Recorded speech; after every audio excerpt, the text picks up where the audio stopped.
The Bear Season 3 is coming out in the next couple of days, so I decided to binge watch the first 2 seasons of the show, so let's talk about it.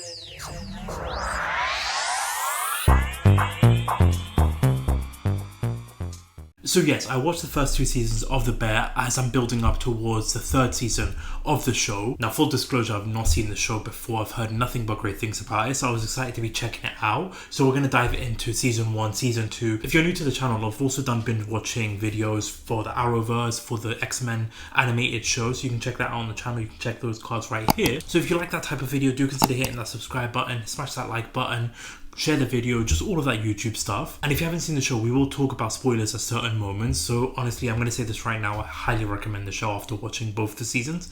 Absolutely phenomenal writing, great drama, great suspense, and just great storytelling overall. So if you haven't checked out the show, honestly, go check it out before Season 3 airs because it is a fantastic show. So let's start off with the first season of the show, Season 1. Now, we're going to go through the good, the bad, and everything in between, starting off with the good parts of the show. So right off the bat, opening sequence of the series is Carmen looking into like a bear inside a cage, is like a dream sequence. So right off the bat, you get a bear, an actual bear, as part of the show, but you get introduced to these characters. So you're following Sid, you're following Carmen, you're following Richie, amongst the other cast members. And I'm just going to say this right now, from Jeremy Allen White to Ayo Edebiri to Ebon Moss, fantastic performances all round, even with the other cast members.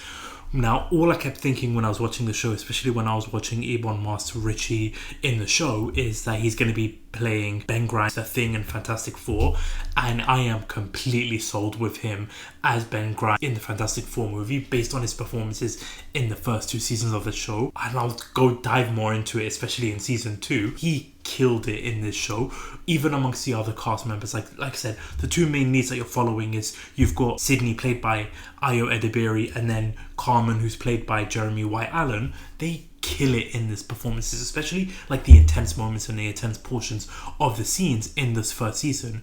Fantastic all round. So if you're going into the show based on performances, honestly, incredible performances, incredible acting when it comes to these characters, when it comes to the performances of the show. And you honestly are so invested with each of the characters, even because you obviously, if you've seen the show, Carmen goes into this cafe sandwich shop basically called The Beef, which has been left by his brother who passed away and is actually being played by John Berthel, which we'll get into that as well. But he leaves him the shop because of what happened to him in the show, because he has gone to the afterlife basically, because I don't know if YouTube will even allow me to say what actually happens to him. So Carmen is going into the cafe, just a chaotic sequence, and so right off the bat you're just seeing chaos ensue in this sandwich shop. And so you're getting introduced to all of the cast in there. So you're going from like Marcus to Tina to Ibra to Fak, who's not technically working there but is like sort of like their handyman of the shop. So right off the bat, all these characters being introduced all at once, and throughout the whole show, throughout the whole season, you're really rooting for a lot of characters. I'll be honest though, when it comes to like Tina's character, at first, because she's trying to sabotage Sydney in the show, you're not really rooting for her, but what a story arc and what a character journey that Tina goes through. And you also get, amongst other characters, you get the camaraderie, you get the chemistry throughout each of the cast members throughout the show. So all of these characters, because it's such a small star-studded cast, like you're not having a whole bloated of cast members to follow. You've just got like a small cast member with like 5 to 10 people that you're following throughout the show. It makes it for some great television, makes it for some great writing with story that you want to be invested in. Although some characters do feel a bit sidelined compared to like other characters, which we'll talk about in the negative aspects, I guess. But the characters that you are following, especially like the main characters like Carmen and Sydney, and even like the introduction of Carmen's sister Sugar, you're curious of their backstory, you're curious of how like they got to where they got right now at this moment in time, you're curious about what's going to happen next. So what I really enjoy is the writing for these characters, because there are some really great dynamics, some really great combinations. Like for example, you've got like Richie and Sid with some hilarious dialogue, with some fantastic sequences, to the point where like Sydney stabs Richie right in the arse. You've got some great one-liners and back and forth between them. You've got Fak, who's also being thrown in there. You've got Carmen having that back and forth with Sydney. Like Sydney's character, like Ayo Edebiri, who really does a fantastic job in this show. Her sarcasm, her one-liners, her snide comments just work so well in this show that just makes it for great television to watch. But what I really like too is that they make these characters grounded. They make them not like these over-the-top characters that you don't associate with. And I feel like because this show, a lot of people watching this show have got like these kind of experience. For me personally, I've never worked in a kitchen. I love cooking at home. I do all sorts of stuff at home when it comes to like cooking desserts, main courses, sometimes appetizers, but not to the extent that it is on the show, like these fancy dishes and stuff like that. And honestly, watching this show, I don't think I'd ever go near a kitchen when it comes to like a restaurant type of style because of the chaos that ensues in the kitchen. I don't think I'd go anywhere near that, but it really made me appreciate the chefs that work in these like fancy restaurants, these fast-paced environments, this chaos where you have to like yell out yes chef, where these people are ordering it. It's like watching an episode of MasterChef or Hell's Kitchen or whatever the hell Gordon Ramsay's next show is. It's literally watching that where you've got chaos, where you've got people running around shouting, cooking, all of that stuff going on. And so for me, because I love like watching food videos, I watch them all the time on YouTube and like other platforms, just seeing like the kind of dishes that are being made, seeing the kind of chaos that is ensuing, I absolutely enjoyed all of that. And not only that, but like in terms of like the cinematography, in terms of the camera work that's working throughout the show, I feel like really elevates it and puts the show in perspective, because not only do you have like variety of different camera shots going from like the food being cooked to the food being prepped to like the facial expressions of like these chefs making these dishes. And then what I really like too is that not only do you have like the focus of the sandwich shop, but you also have the city of Chicago being a character as well, because you get all these different interactions with like different characters. From like one point you've got like these mobsters, I think they were, or gangsters or whatever the hell they were, fighting outside the shop. You have like these nerds or these goofballs wanting to play in the vending machine in the very first episode, or like fighting wearing costumes. So you've got a lot of like that, and you've got different camera shots of the city of Chicago, from like the subway train to like the traffic to the shop. So you really feel the character of the city of Chicago, which I think was a really clever idea. And not just that though, but the episodes themselves were so engaging to watch, and the way everything just like ties together towards like the end, because you do get the focus, like it's heavily reliant on Carmen's story, because he and Richie going like back and forth at times, where you've got like Carmen wanting to elevate this sandwich shop, not just wanting to make regular sandwiches, but to like really elevate everything with this shop to make it even better, because of the backstory of how he wasn't allowed to work in this shop when his father was alive and all of that stuff, because he comes from New York. He worked in this fancy high dining restaurant, but now he's finally able to go into the shop because of his brother visiting the afterlife basically. So going from each episode to each episode, when you get to the finale and just like everything tying together, when they find the money in the tomato sauce can, where it took Carmen the whole season to finally open up that tomato can, because he doesn't want to make like what they were serving at the restaurant. He didn't want to use those tomato cans because he uses fresh ingredients. And so once he finally opens up those tomato cans, realizing that the money that his brother's been using and saving up is all in the cans, was such an excellent way to tie everything together. So season 1 wraps up everything nicely, is a great setup, a great start to the show. But I do have some minor nitpicks or like some minor gripes when it comes to like season 1. So when it comes to season 1, you've got 8 episodes of the show, but the pacing of the show really does feel off at times. Every episode you've got it being running to around like, I think the longest episode was like 41 minutes. So short episodes were like 23 minutes, and you've got like 28 minutes, 31 minutes. So sometimes the pacing of the episodes just felt like a bit rushed at times, because in certain episodes where you've got like something happening, like the stakes of the episodes of the plot, it gets either resolved quickly or you don't really see like what happens towards the end of it. Like for example, episode 1, in which you've got these nerds waiting outside to go into the vending machine to try and pick up business. We don't really get to see what happens, like if it was a success, if it was a shit show or anything like that. Also, especially when like one episode where you've got Sydney accidentally leaving the machine on for pre-orders, and then you've just got chaos ensuing. And for me, one of my favorite performances in the show, when you've got Jeremy Allen White just going absolutely ballistic to every single character because of the stress level that he's going to be under with so many pre-orders coming through, and they've only got like, I think it was like 10-15 minutes or whatever to like do everything. But you see all of that chaos in terms of the pre-orders coming, but then you didn't really get to see what happens once it was time to open, and if they were able to do the pre-orders, or like what happened with the aftermath of that. So the pacing just kind of felt a little bit off when it comes to like a couple of episodes, because at times every episode just felt like a standalone episode, not a lot of like connection to the next episode. So each episode is like first, middle, and end, or first, middle, and then some kind of conclusion, and then you move on to like the next episode. So there was a little bit of like story plots not like really tying into one another until you get to like the finale. So you get some kind of build up. It's not like this traditional show where like the plot is like hanging through throughout the whole series. And like I said, because you've got the core characters that you're focusing on, some other characters you kind of honestly do forget about at times. Especially like there's like these two Latino workers in there. I honestly can't remember their names off the top of my head, but you see them in a couple of episodes. They're not really the prominent characters in the show, so they're sort of just left in the background. Sometimes you've got other characters who are like in the episodes, but then other episodes they're not in it because you're focusing in on sort of like the main characters of the show. So at times when you're like, what you want to root for more characters, or you want to focus on their journeys, and it's a similar issue when season 2 comes about, that you don't get to focus too much on them because you're focusing in on other characters, which can be frustrating at times, but it's not really like a huge negative. I would say it's like a minor nitpick that I would have, because you wanted to see more with other characters as they're part of the show. And also, if we're just talking about season 1 alone, because like I mentioned, you've got John Berthmore in the show. He's playing the brother that has gone to the afterlife. He's the one that left the restaurant or the cafe to Carmen, so you don't really get to see much of him. You see maybe like 1 or 2 flashbacks. His character is more of like a story that's being told rather than a presence in the show.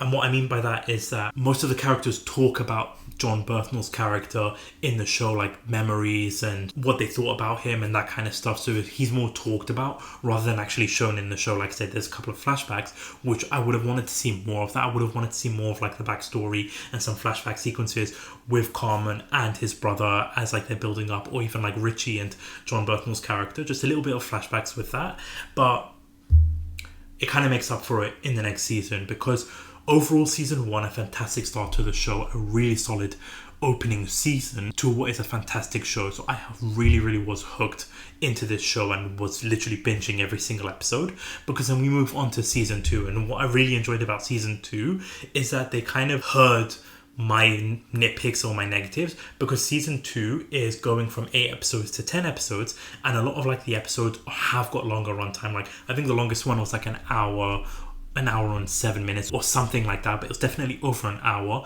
And then you've got episodes that are like 30 minutes, 40 minutes, so there was definitely longer episodes, and it just had some one underlying plot with a couple of like side missions or side plots that was going on.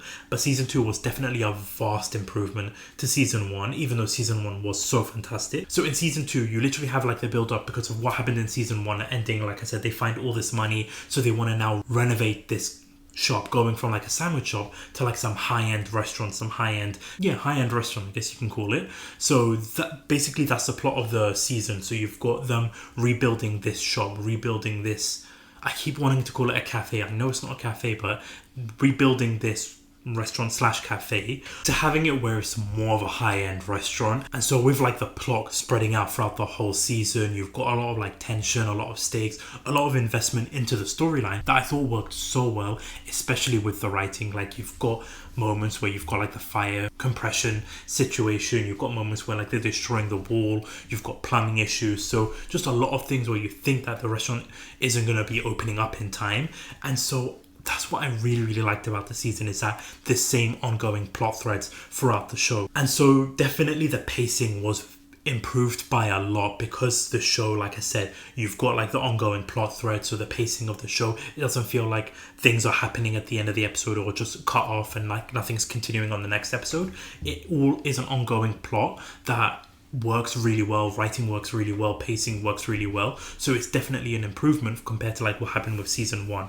And of course, again, with the cast, with this one, it's definitely more focused on certain characters. A lot of other characters are definitely like sidelined in there, like the 2 Latinos that I was talking about in the previous season.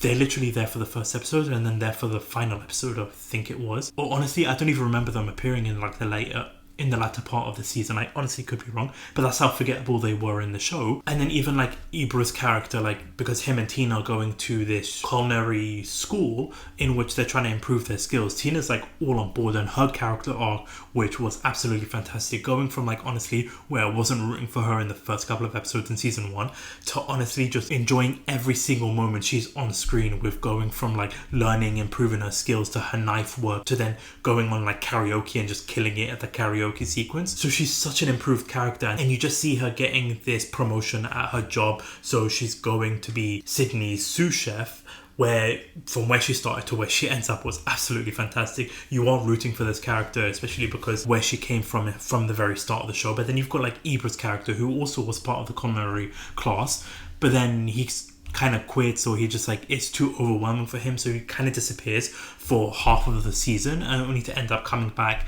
towards like the latter half. I do think the storyline worked for him, but I kind of wanted to see more of like his struggle throughout the show. And then also similar with like Marcus, like I really enjoy Marcus as a character, from where he goes in the first season to basically just becoming like this dessert centric focus of his, trying to be like this scientist, trying to work out and perfect dessert, which for me is my favorite part of any restaurant's menu. Working with all of that, and even having like I was mentioning, Jeremy Allen's performance in that episode with the pre-orders going absolutely ballistic to literally crushing Marcus's donut towards the end. Like that honestly was such a hilarious moment. Obviously not for Marcus, but like Marcus's journey going to like literally going to a different country to learn and perfect his skills. I really like that about Marcus's character. Like he's such a solid character to follow and to engage with, that I feel like he was a great part of the show. Although again, he also disappeared for a couple of episodes because you didn't really get to explore him as much. But I definitely want to see what's going to happen next with season 3 with him, especially because of like you see the backstory with him and his mother. His mother's in a nursing home. She's being looked after heavily because she's dying, and I think that she does pass at the end of the episode of the finale because of all the missed calls and voicemails he gets from the nurses on his phone. But we'll have to wait and see. But I really enjoy Tina's character, Marcus' character. Of course, you've got that great chemistry with Sydney and Carmen, and their back and forth going from like what their relationship was in the very first season to now basically being business partners with each other, with also the introduction and more screen time with Fac, with more screen time with Sugar. So everything works with the chemistry and the camaraderie with the cast members, with this crew. You're just engaged with it. You're fully rooting for every single character, which I really enjoyed about this. And of course, for me, my favorite character journey is got to be Richie, because he's kind of like being viewed as this annoying person who just is just basically there. He's kind of messing around. He's just pissing people off. He's not really contributing to like the renovation of the restaurant. So then in one episode, I think it was called episode 7, Forks, where he gets sent to like this really high-end restaurant. He's kind of like pissing about with it at first, but then gets on board with it. And for me, this episode is probably my favorite episode from the whole show so far, with just him going from not really giving a damn cleaning forks to basically being a member of the crew, and just that mindset of his that changes, going from like not being taken serious to basically going and wearing suits, going from Marshall Erickson to Barney Stinson from How I Met Your Mother. And I appreciate those if you understood those references. But basically that he's wearing suits every day. He's telling people he wears suits now, and just having that mentality, even to the one point where he's interviewing that one person and he's like twisting the towel to make sure that if they have that OCD thing where you'll want to fix a towel on the table to line it up with the rest of the towel. So I just love the writing for his character and just that intensity that you get with him, especially because of the finale too, and which we'll talk about in a second. But I really enjoyed his performances. I really enjoyed his writing and his character journey and his character development in season 2, especially because of that episode. But then also with that episode, you do have guest appearances. So you have a lot of guest appearances in the show in season 2, going from Will Poultry to Olivia Colman to Jamie Lee Curtis to Bob Odenkirk. So some just fantastic random cameos from these celebrities. But honestly, what I like is that it's not like heavily focused or the sole purpose of the episode, like, oh look, it's this character, oh look, it's this character.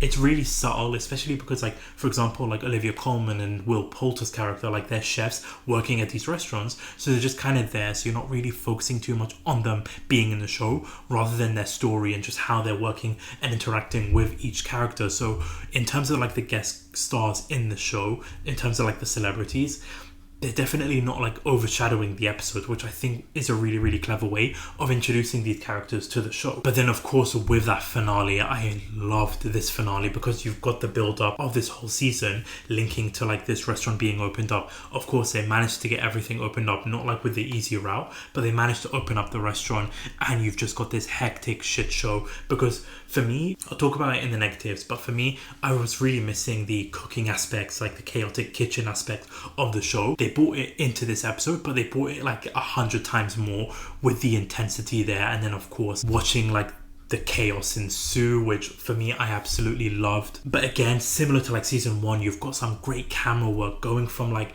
them coming out of the kitchen to like the restaurant area where you've got the customers in there, going to like the kitchen where you've got the food being cooked, to the food being plated, to the chef's like facial expressions. So just everything is just working really well in terms of cinematography, directing and camera work that I absolutely loved with this. And then you've got like it's similar with like the very first season, a lot of great tie-ins to what happened with like the previous episode. So you've got like moments where Richie sends a chocolate banana to basically like the big boss guy who's business partners with them. So you've got a chocolate banana, which was mentioned in an episode earlier on in the season. You've got like the sign "Every Second Counts," which was in like the other restaurants with Richie and Marcus seeing that back, so that sign is now back into their kitchen. So some great tie-ins in there. You've got the sequence where you've got Sugar's fiance, husband, whatever he is, having that moment with Jamie Lee Curtis, who is the mother of Carmen and Sugar, her not wanting to go into the restaurant and the reasons why. So a lot of great tie-in moments with that. But I have to also talk about that episode, like that Christmas episode, the 1 hour episode,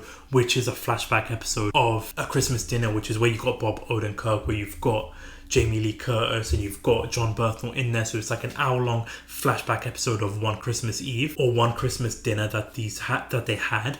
And honestly, it was so chaotic that I absolutely was glued to the screen. Every single minute of this episode was so engaging. You had so many cast members, so many characters to follow, but it was just so chaotic, going from like Jamie Lee Curtis having literally like a mental breakdown to Bob Odenkirk and John Berthnell fighting with one another. And honestly, watching those two argue and bicker with one another, I want to see them team up in a movie, like having John Berthnell and Bob Odenkirk doing like a team up, like a buddy cop movie, or even like having them as some kind of like, I don't know what kind of like relationship you can have with the two of them, but I feel like them two in a movie together would be a gold mine, with the two of them just bickering and arguing. Having John Berthnell throw a bloody fork at Bob Odenkirk was fantastic to watch. But it just, all of that was so chaotic, but just thrilling and excellent story writing. And then of course you get to that finale, like that last 20 minutes of that intensity, because of course Carmen, Jeremy Allen White's character, gets stuck in the walk-in throughout the whole time his restaurant is opening and the chaos is ensuing. And then that intense screaming match between Richie and Carmen, like you've got this camera shot with Carmen in the walk-in freezer, Richie on the other side, but you get to see like both of them in terms of the camera view, and just them having a screaming match, them swearing at each other, them just going back and forth. Like, this is what I mean when I'm so excited to see Ebon Moss in Fantastic Four, because of like his performances with Jeremy Allen White. Fantastic performances, just like amazing work with the two of them. So I can't praise this cast enough, because of just, there's so much to praise. There's not enough time to talk about every single character performances. Like I said, Ayo Edebiri, Jeremy Allen White, Ebon Moss, just 3 standout characters, 3 standout performances on there. So overall, a huge improvement from season 1. But even though season 1 was fantastic, season 2 was absolutely a killer of a season. But I do again have some nitpicks when it comes to season 2. And honestly, like my biggest gripe, like I mentioned it in the very good portions, like some characters are sidelined, which I wish we got to see more of, because you're focusing in on more of like the main characters. But my biggest gripe with the show was the fact that we didn't get that same chaotic sequences in season 1 as season 2, because season 2 you're not getting a lot of like kitchen, behind the scenes cooking sort of aspects of it, because of the whole renovation sequences that you're getting throughout the plot. So I kind of wish we got to see more of that, because I feel like that was missing from the show, is that intensity, that chaos, that overwhelming aspect of them cooking in the kitchen for like customers when it's like busy and that kind of stuff. That felt like it was missing a little bit.